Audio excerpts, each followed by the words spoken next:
고린도전서 9장 1절에서 12절 말씀입니다. 내가 자유인이 아니냐? 사도가 아니냐? 예수 우리 주를 보지 못하였느냐? 주 안에서 행한 나의 일이 너희가 아니냐? 다른 사람들에게는 내가 사도가 아닐지라도 너희에게는 사도이니 나의 사도됨을 주 안에서 인친 것이 너희라. 나를 비판하는 자들에게 변명할 것이 이것이니 우리가 먹고 마실 권리가 없겠느냐? 우리가 다른 사도들과 주의 형제들과 게바와 같이 믿음에 자매된 아내를 데리고 다닐 권리가 없겠느냐? 어찌 나와 바나바만 일하지 아니할 권리가 없겠느냐? 누가 자기 비용으로 군복무를 하겠느냐? 누가 포도를 심고 그 열매를 먹지 않겠느냐? 누가 양떼를 기르고 그 양떼의 젖을 먹지 않겠느냐? 내가 사람의 예대로 이것을 말하느냐? 율법도 이것을 말하지 아니하느냐? 모세의 율법에 곡식을 밟아 떠는 소에게 망을 씌우지 말라 기록하였으니 하나님께서 어찌 소들을 위하여 염려하심이냐? 오로지 우리를 위하여 말씀하심이 아니냐? 과연 우리를 위하여 기록된 것이니 밭 가는 자는 소망을 가지고 갈며 곡식 떠는 자는 함께 얻을 소망을 가지고 떠는 것이라. 우리가 너희에게 신령한 것을 뿌렸은즉 너희의 육적인 것을 거두기로 과하다 하겠느냐? 다른 이들도 너희에게 이런 권리를 가졌거든 하물며 우리일까 보냐? 그러나 우리가 이 권리를 쓰지 아니하고 범사에 참는 것은 그리스도의 복음에 아무 장애가 없게 하려 함이로다. 우리가 고린도전서 9장을 오늘 이 아침 보도록 하겠는데요. 고린도전서 9장에서도 바울이 계속해서 우상의 제물에 대해서 설명을 하고 있습니다. 우상의 제물은 우상이 바쳐진 제물에 대한 이야기가 되겠는데요. 같은 주제를 가지고 8장에서도 이야기를 하고 9장에서도 이야기를 하는데 그 주제에 대해서 부연 설명을 하고 있습니다. 계속해서 더 자세하게 설명을 하고 있는데요. 그러면서 자신의 사도로서의 권리에 대해서 설명을 하고 있습니다. 1절을 가기를 원하는데요. 1절을 가니까 바울이 이런 말을 합니다. 내가 자유인이 아니냐, 사도가 아니냐. 무슨 말입니까? 바울이 고린도 교회를 설립했던 일대 창립 목사님이셨습니다. 그런데 사역을 하고 또 있다 보니까 나중에 무슨 이야기를 듣냐면요. 바울이 사도가 아니다라는 그러한 비판의 이야기를 들었던 것입니다.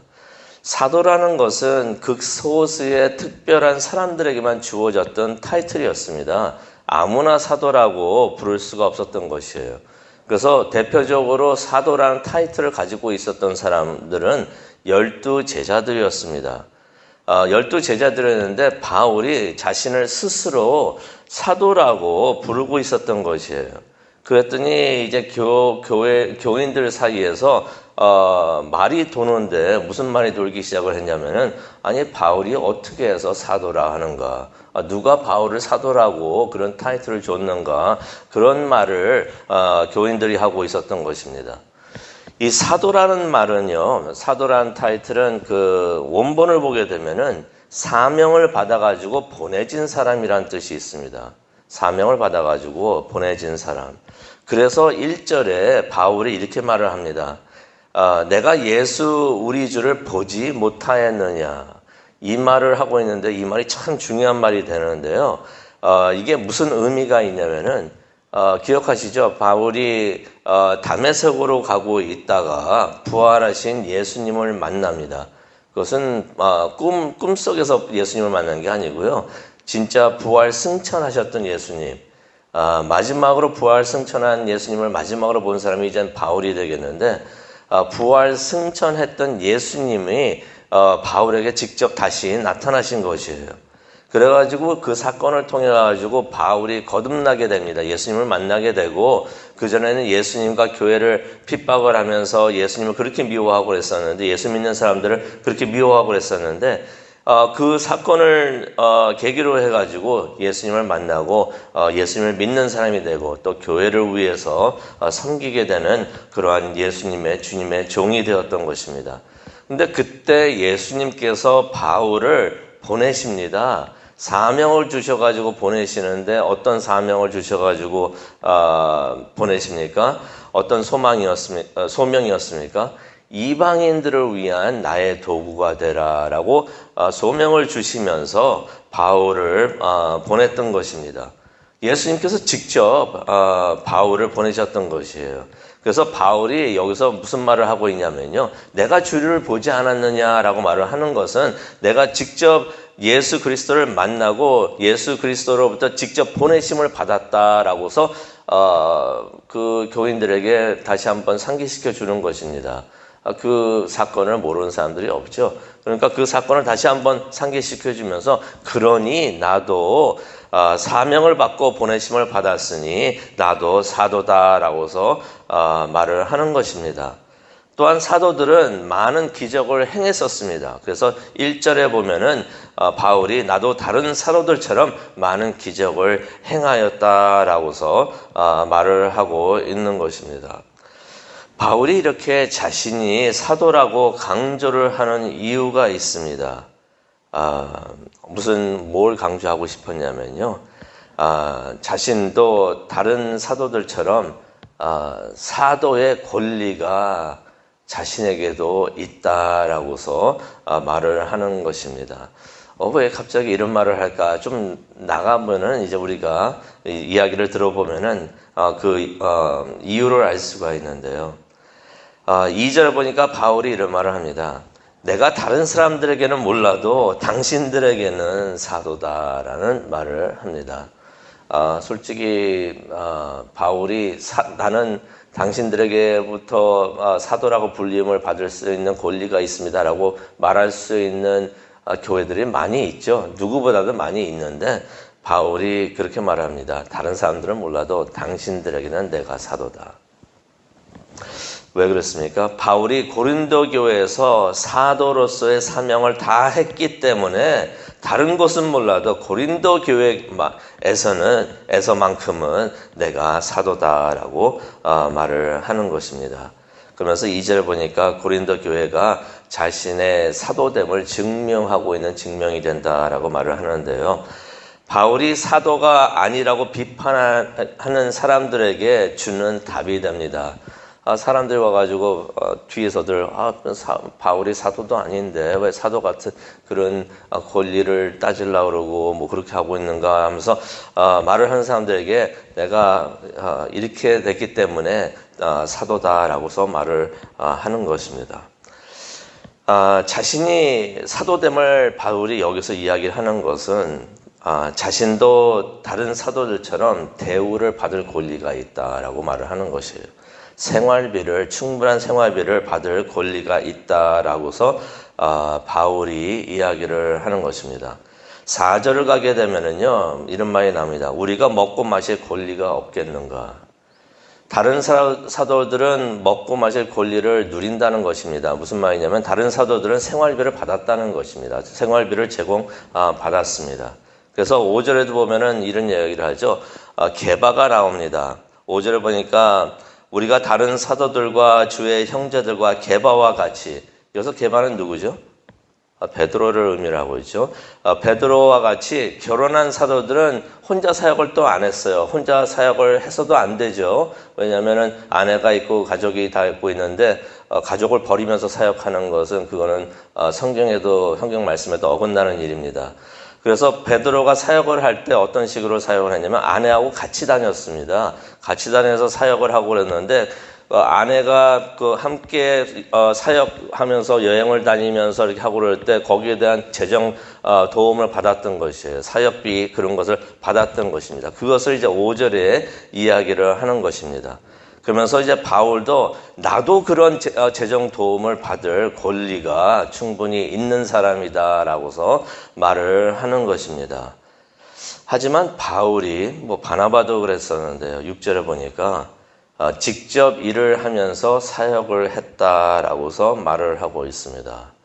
무슨 말이냐면요, 돈을 안 받았다는 얘기죠. 돈을 안 받고 대신 본인이 일을 하면서 사역을 했다는 것이에요. 사역비도 안 받고 일을 안 하면 굶어 죽습니다. 그러니까 사역비를 안 받았으니까 일을 할 수밖에 없어요. 그래서 일을 하는데요. 바울이 무슨 일을 했는지 우리가 잘 알고 있습니다. 천막을 만드는 일을 했던 것이에요. 왜 고린도서 천막을 만드는 일을 했냐면은, 제가 오늘은 이 아침에서는 시간이 없어서 다 말씀을 못 드리는데, 당시에 올림픽 같은 큰 행사가 있었습니다. 당시에도 올림픽이 있었는데요. 그 올림픽 같은 큰 행사가 있어가지고 2년마다 열리는 그러한 행사가 있었는데, 그것을 구경하러 오는 사람들이 고린도로 많이 몰렸던 것이에요. 많이 몰렸는데 그때가 또 우기입니다. 비도 많이 옵니다. 그래가지고 사람들이 경기를 보면서 비도 피하고 하려면 뭐가 필요하겠습니까? 그렇죠. 천막이 필요한 거예요. 그래서 바울이 뭐 딴 뜻에서 천막을 만든 게 아니라 그렇기 때문에 천막을 만들어 가지고 팔아 가지고 그걸로 생활비하고 사역비로 사역을 그렇게 사용을 했던 것입니다. 그러면 우리가 그렇게 생각을 할 수가 있어요. 바울은 왜 교회에서 사역비를 받지 않았는가? 정확히 말하면은 사역비를 받았습니다. 받았는데 어디서 받았는가? 빌립보 교회하고 다른 교회에서 그렇게 선교비 그런 식으로 해가지고 그런 명목으로 그 돈을 받았던 것이에요. 그래서 나중에 빌립보 교회에서도 이렇게 돈을 받았다는 그런 내용이 나오는데, 그런 다른 교회에서 그런 사역비를 받았지만은, 생활비를 받았지만은 고린도 교회에서는 받지 않았다는 것입니다. 왜 고린도 교회에서 받지 않았는가? 가만히 생각해 보면은 이해가 되는 부분이기도 하는데요. 거기에 묶이기 싫어가지고 좀 더 자유롭게, 본인이 원하는 대로 자유롭게 말 듣지 않으면서 사역을 하기 위해서 바울이 고린도 교회에서는 사역비를, 생활비를 받지 않았던 것입니다. 그러면서 바울이 그런 말을 하죠. 7절을 가니까 일반적으로 일한 사람은 일한 것에 대한 대가를 받는다라고 말을 하고 있습니다. 그래서 어떤 예를 듭니까? 군인은 군복무 할 때 나라에서부터 그렇게 군인 일을 하는, 그러한 군복무하는 대가를 받는다라고 말을 하고 있고요. 또 7절에 보니까 농부하고 목자 이야기도 나옵니다. 농부하고 목자도 자신이 일한 만큼에 대한, 일한 것에 대한 대가를 받는다라고 말을 하고 있습니다. 그런데 이것은 일반적인 상식뿐만이 아니라 성경도 그렇게 가르치라고, 그렇게 하라고 가르친다고 8절에 이야기를 하고 있습니다. 율법도 같은 것을 가르치고 있다라고서 8절에 말을 하고 있는데, 9절에 나오는 말씀이 신명기 25장 4절에 나오는 것입니다. 그래서 일을 하는 사람들은 소망이 있다고 말을 합니다. 10절을 보니까 일을 할 때 우리가 다 일을 했었고 또 하고 있으니까 그런 게 있죠. 일을 할 때 앞으로 그 일한 만큼의 대가가 나오는구나라는 소망을 가지고 일을 한다는 것입니다. 그런 소망이 없으면 일을 할 때 무척이나 힘들겠죠. 그래서 일을 하는 사람들은 자기 목을 얻을 것이란 소망을 가지고 자기가 맡은 일을 열심히 한다라고서 10절에 말을 하고 있는데요. 바울이 11절에 이런 말을 합니다. 우리는, 자신을 얘기하고 있는 거죠. 고린도 교회에서 복음의 씨앗을 뿌려가지고 고린도 교회가 세워졌는데, 우리가 고린도 교회로부터 물질적으로 대우를 받는다고 하더라도 그게 지나친 일이겠는가? 내가 너무 많은 것을 요구하는 것인가? 라고서 11절에 그런 말을 합니다. 그런데 약간 반전이 있죠. 12절에 가니까 바울이 이런 말을 합니다. 하지만 우리는 그런 권리를 가졌지만은 이 권리를 사용하지 않았다라는 말을 합니다. 않으면서 도리어 모든 것을 참았다라고 말을 하는데요. 이유가 있습니다. 이유는 복음을 전하는데, 12절을 우리가 가기를 원하는데요. 한번 읽어보도록 하겠습니다. 다른 이들도 너희에게 이런 권리를 가졌거든 하물며 우리일까 보냐. 우리들도 그런 권리를 가지고 있다라고 말을 하는 거죠. 그러나 우리가 이 권리를 쓰지 아니하고 범사에 참은 것은 그리스도의 복음에 아무 장애가 없게 하려 함이었다.